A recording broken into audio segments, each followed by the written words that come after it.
Hello Pisces, and welcome to Metamorphosis, your 2021 autumn reading. My name is Eric Francis Coppolino, as you know, your astrologer for the next half hour. So here with a perspective on your astrology and to the greatest extent I can, a comment on where your inner life meets the greater public life of the world. And that has emerged as a theme of this reading, the intersection of where the private life is influenced by the public life. This has always been an issue in, let's say, in contemporary society. Certainly, at least one Chiron cycle ago in the late 1960s, it was very much an issue with the feminist collective Red Stocking, kind of basing its theory on the idea that the personal is political. But really, the way I think of it is that there is no private life that's not influenced by some larger public reality. And right now, we are very much in the thrall of that kind of thing happening. And it's not easy. It's not pleasant. It is certainly potentially a massive adventure. Though that is, if you're privileged enough to have it be so, for many people, it's simply going to be a trial by fire, and not necessarily a pleasant one. But here we are, relatively privileged Westerners with the luxury of looking at an astrology chart. Previously, the privilege of royalty only, right? So we're not doing bad if we're doing astrology. Now, I've got your chart. The last of the 12. Hi, fellow fish. I often leave Pisces for last, just because it is officially the last sign, and I'm working on a new video system here, so I'm just getting used to this. And I've got some glare. Well, maybe that'll help. All right. So I can't really see what I'm doing here, but you can see I've drawn these two lines on the chart, these two kind of pink and purple lines. And this is what I'm calling the hot zone in the astrology. The astrology we're living through is concentrated mostly right now between the signs Capricorn and mid-Taurus.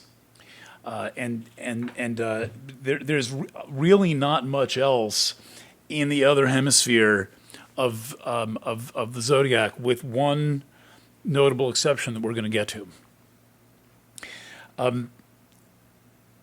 The hemisphere of the chart where this is all taking place for you directly is centered on by your solar ascendant, right? So if you're Pisces rising, you've got Pisces right there, Pisces sun, Pisces right there.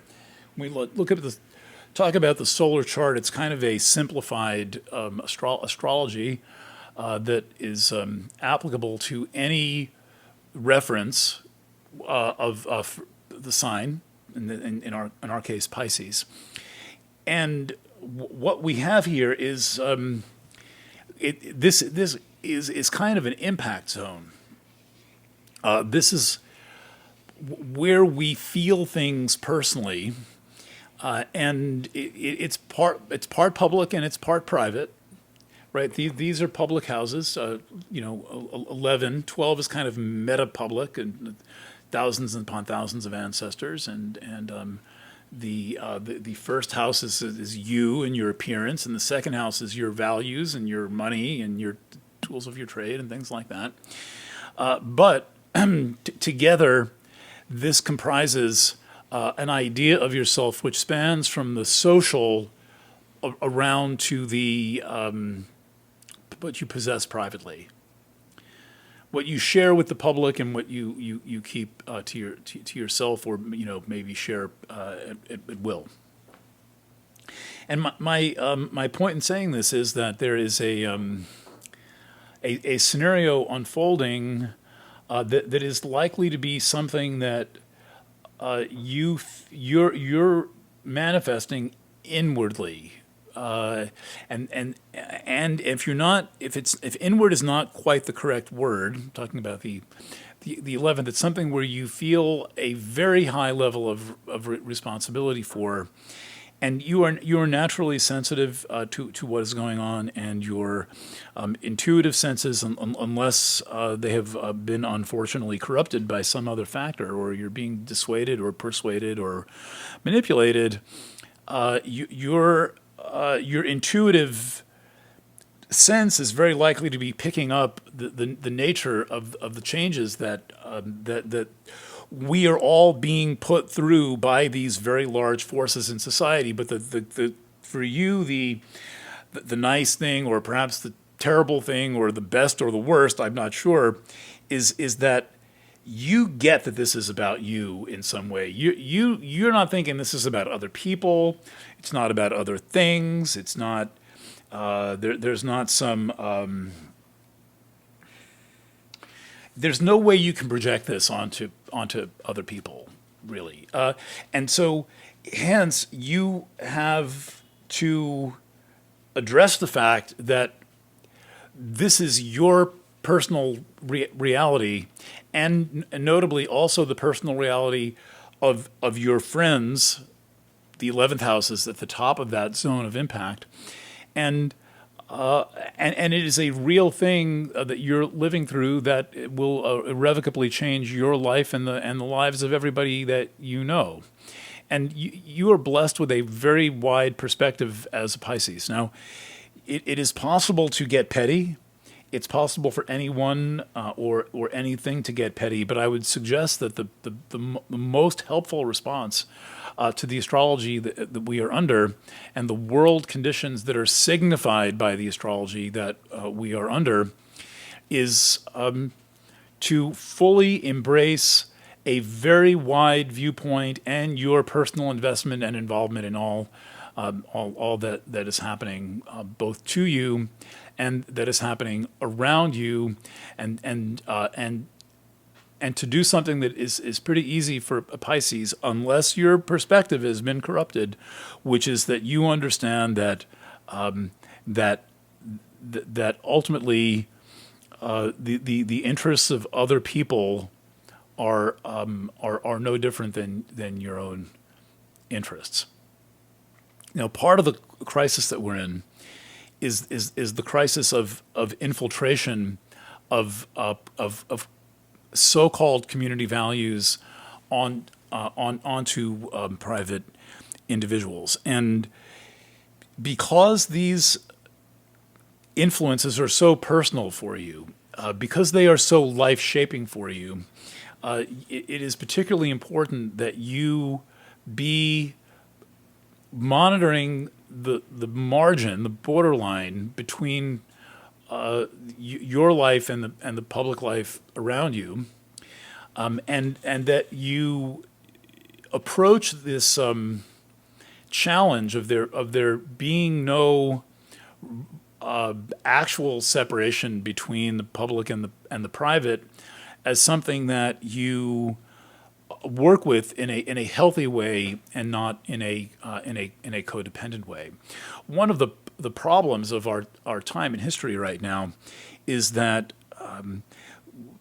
codependency is being sold to us as a normal thing. All of these enabling and facilitating behaviors that are resulting in tremendous harm, and people goading one another in their fear, and reaffirming one another's insecurities, and reaffirming one another's prejudices. All of this is classical codependency.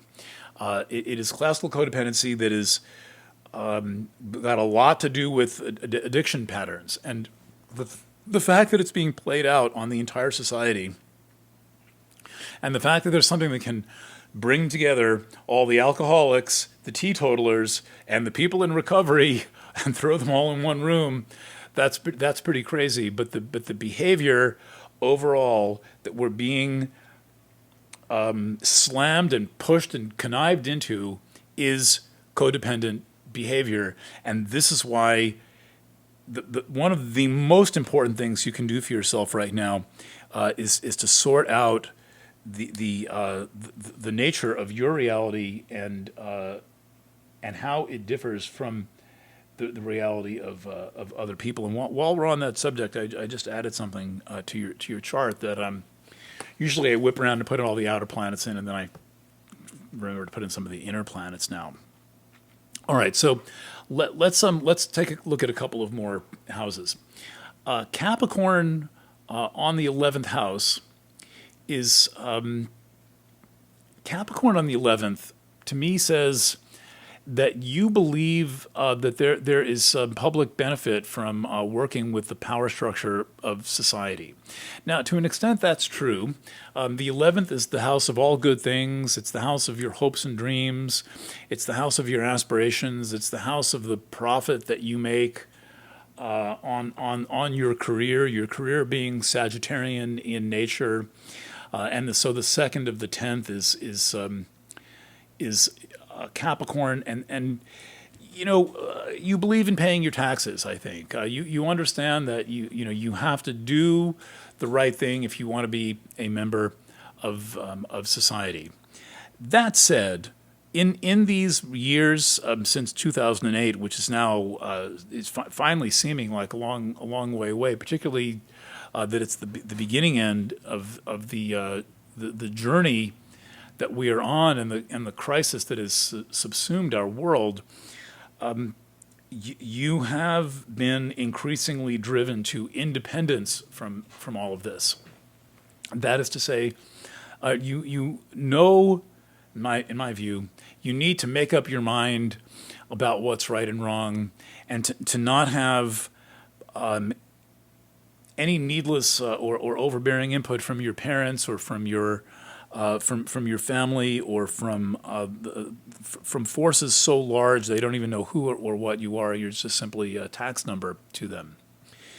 So Pluto is powerfully driving your independence, and this is a social independence as well as a political independence. And I would encourage you to keep going with that, and recognize one thing that many of the brilliant psychiatrists and psychologists of the 20th century pointed out, and that was picked up by some people in the 21st century, but seems to be all but forgotten in our time in history, which is the overlay between family and society's institutions, and the ways in which the family makes us vulnerable to manipulation by society's institutions. Okay.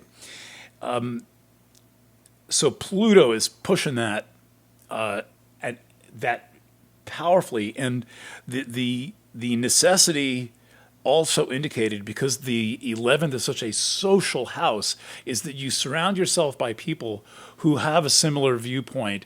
They may not agree on everything. Who cares if you agree on everything? But there's one underlying fundamental value, which is that we as private individuals are sovereign citizens from the overbearing government power structure, that there is no real need for us to become subjects. Pluto is saying this is your evolutionary imperative. That's a statement from astrology and from an astrologer. Make up your own mind about that.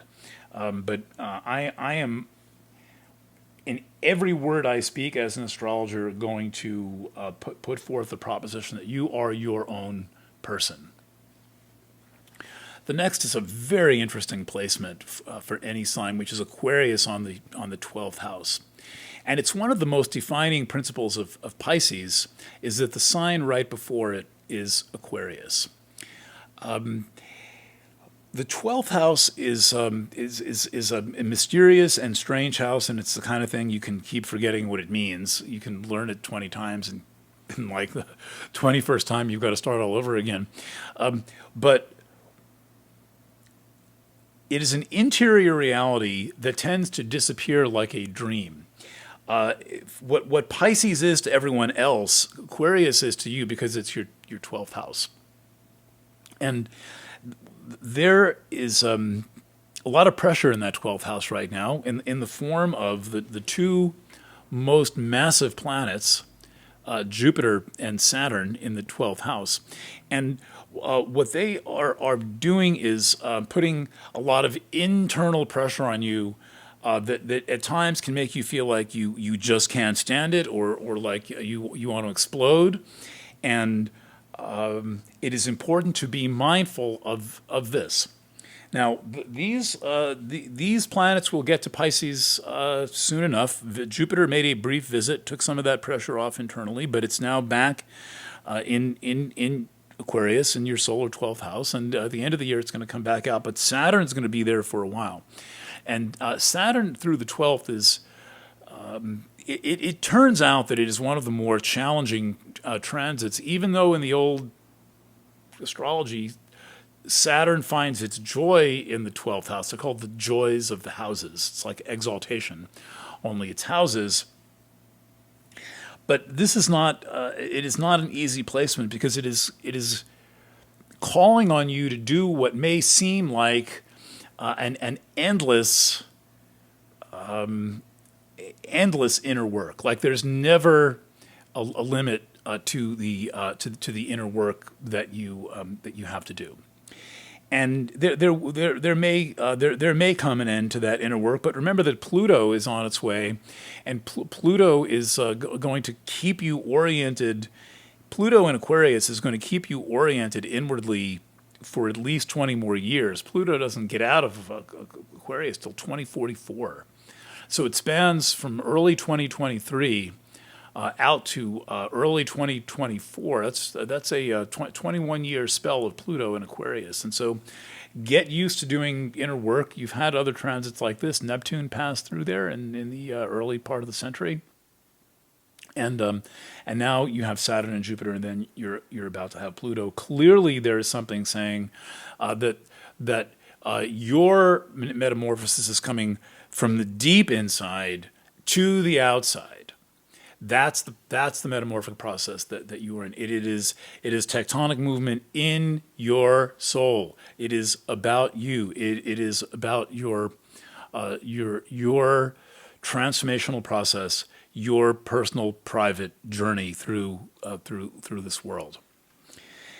As these planets, Jupiter and Saturn, move out of Pisces, one will do so at the very end of 2021. The other one will do so early in 2023. So it's one's going to be soon. That'll take some pressure off, and you will get to claim a newfound wisdom. So you'll see, even though the metamorphic process is still going on, you have the privilege of claiming a new level of independence and freedom with the entry of Jupiter back into your sign. So there is some welcome relief that is coming from there, but still your orientation is always, for the rest of your days, going to need to be an internal, a profound internal orientation, and one where you mediate. You mediate the world and your experience of the world from the inside out, rather than having it being imposed on you, and you must follow kind of a external script. You know that your reality is coming from the inside out. Now let's talk about the next two signs, and if we do that. Let's sum those up. The first one being Pisces. Now the thing is with your sign to remember is you've got Neptune on a very long journey on that sign, and in your sign, which means over your sun, over your ascendant. What on earth is that sound? I do not know what that sound is. That's completely freaky. Oh, it's this thing. Device a minute around here. As I communicate with my office downstairs. This makes it hard to feel who you are. And there's something beautiful about Neptune in your sign, but there's also something that is making the border between you and other people especially permeable. And so I would recommend exercises like changing locks or keys, and fixing broken door latches and doorknobs, and making sure that you are the only one with access to your spaces, or whoever you at this time in your life dictate will be somebody with access to your personal space. And this includes who you allow into your house, invite in for whatever purpose you might invite them in. Make sure that you have you know exactly who has the key to your place. The other thing going on, and there's a lot of ways to say that, but I think that the check your lock your door metaphor of Pluto in one's sign, in one's first house, says it all. Then there's Nessus.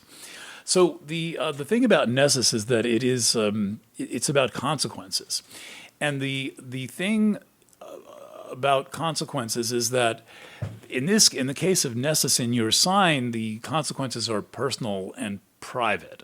They are they are essentially your results of your actions, and the overwhelming lesson of Nessus is to make sure that you understand that the actions that you take today will have consequences, results, and impact and events in the future. And so you want to set yourself up to work with that rather than against that, and to not haphazardly make karma. Simply put. All right. 2 more houses to cover. I'm getting quicker at this as I get through these readings.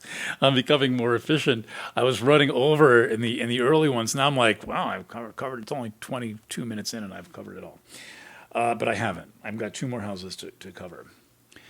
The second house in astrology is one of the most important houses. It's the house associated, right here, you have Aries there. It's the house associated with your personal values. It's the house associated with the underpinnings of your psyche, the underpinnings of your entire reality. And fortunately, very fortunately, to have Aries on the second means that you are making your life work of self-actualization being about your priorities. Now, there's a lot of Pisces people who get manipulated and rolled over and bowled over, and they get caught in the whole service aspect of things, and they get caught in the blurry line between self and other and all that stuff. But ultimately, the quest of your lifetime is to figure out what's important to you and then live every day, what is important to you. And that means what you choose, the basis of your decisions, the money that you have, the money you spend, the way you spend your money, the people that you associate with, and everything that you mean when you say, I am. Aries is the sign of I am, and second is the sign, it's house of I value.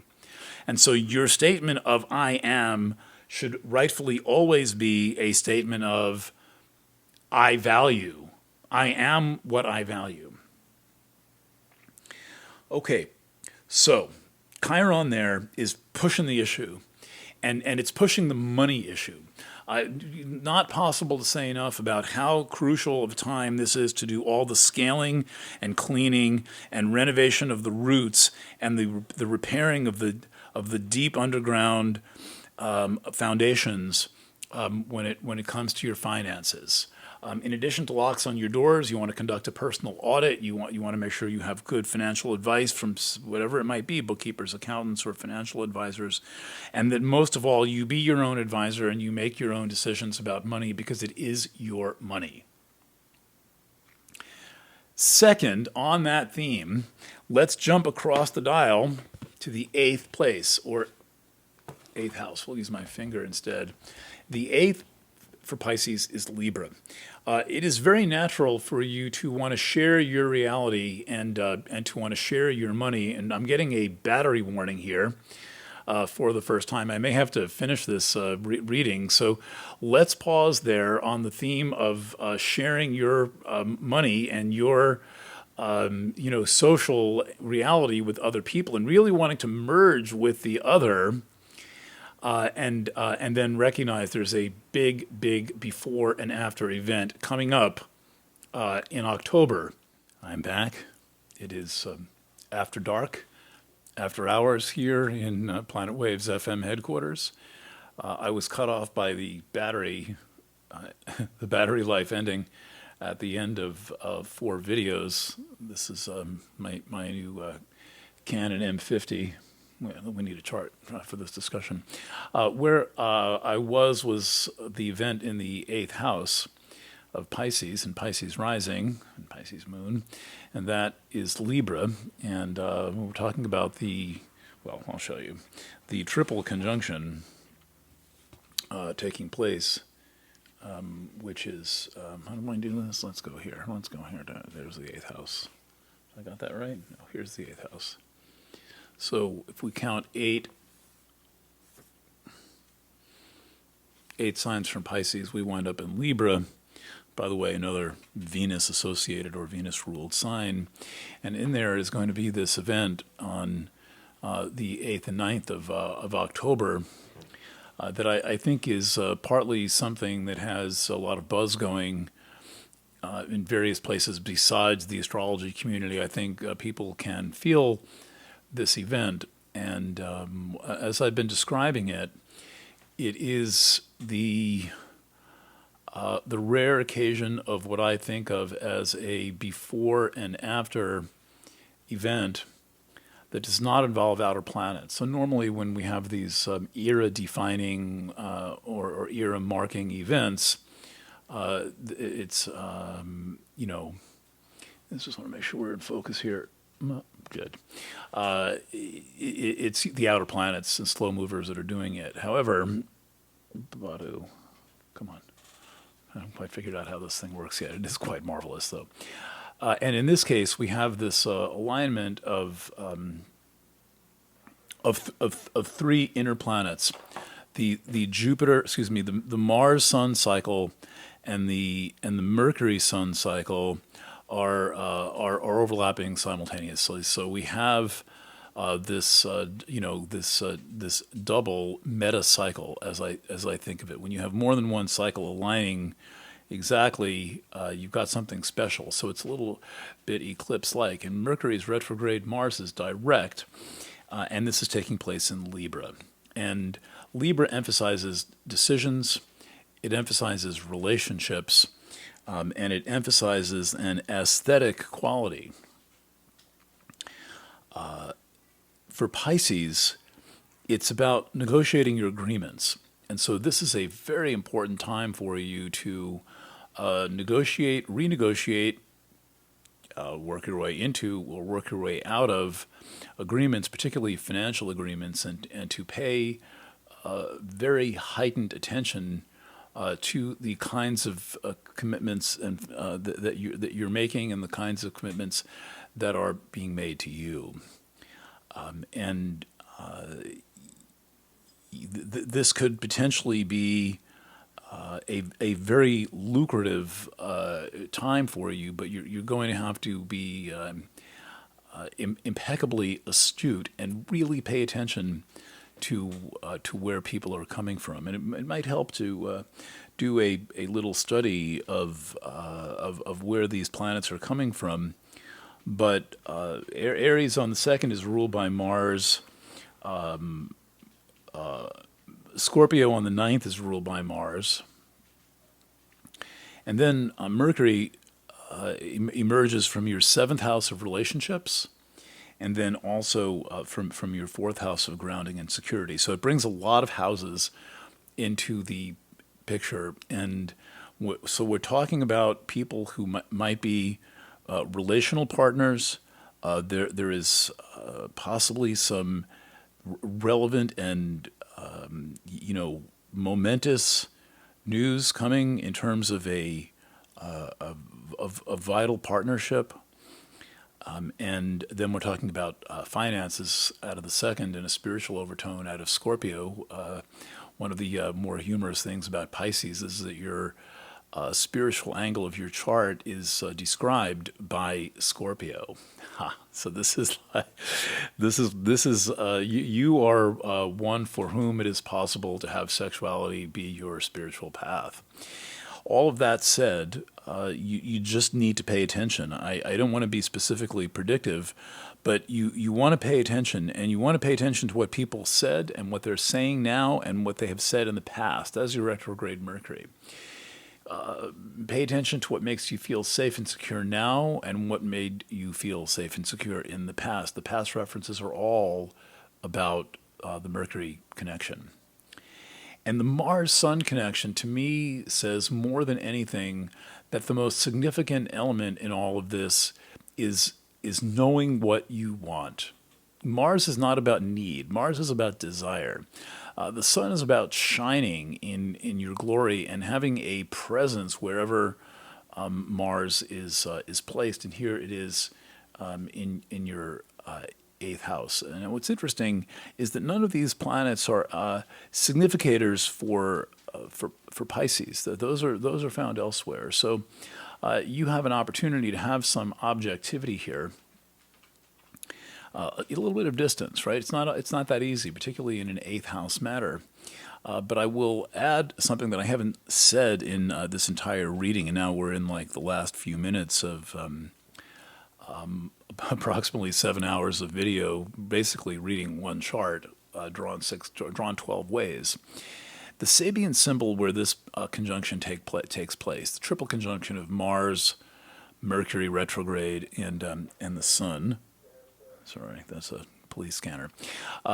Is a degree of, the image in the degree is a retired sea captain sitting in a rocking chair on his porch watching the ships come and go in the harbor. And so it's a person who's had tremendous experience. I mean, imagine a sea captain. I mean, that's a real job. That's you get some real experience there. I can relate to that particular job. But it's a retired captain, and he's sitting in a rocking chair and watching the world go by and watching the vessels we used to sail go by. And the message there is have some objectivity. The message of this is take a little bit of distance on what you're experiencing. And though the eighth house is a house where there's a lot of personal involvement, condition yourself or tap into your ability to have perspective, to have the benefits of experience, the benefits of a little bit of distance in what you're doing, not being so much directly involved, and giving yourself credit for the wisdom that you have attained through the tremendous experience that you've had living on this earth. And, take it as it comes. And the retrograde Mercury is saying, really listen to what people say to you. People will tell you where they're coming from. So listen to what they're saying. Understand any offer or contract. And if something seems absolutely amazing, you can agree to it in principle, but I would strongly suggest not putting your signature on the paper until the second Mercury storm has passed at some point around the first week of November, and get your facts, get your research, get your information, and if it works out, it works out, and if it doesn't, it doesn't. And you can know what you want, and you do not have to act in a lurch. And by the way, I will just add this, and then say goodnight and thank you. The reason you wait for Mercury to go direct before you make a commitment, in my experience, and I have done pretty much everything you can possibly do during Mercury retrograde. I have tested every theory of Mercury retrograde. And the reason you wait is because there's information forthcoming at the time of the station direct. You're waiting because you want to know what that is. And so you can be committed in principle, you can shake hands, But the final commitment, the transfer of the funds, as it were, I would strongly advise waiting until after you learn what you learn at the time of the Mercury direct, which in my experience, and remember, I am a kind of an information specialist as well as being an astrologer. I have had a lot of experience testing my theories because I do so many other things, but I'm never not watching the astrology. The Mercury station direct is when you get the real information that you need to really know where you stand with yourself and with others. All right. So the end of these 13 and a half videos here. It has been a journey. This is my first such project in 1 year. Thank you for your business and your trust and your time. All of them are precious to me, and I sincerely hope that I have in some way served your greater good. All right, signing off from Kingston, New York at what time am I signing off from Kingston, New York? At 10:20:30 p.m. Eastern Daylight Time.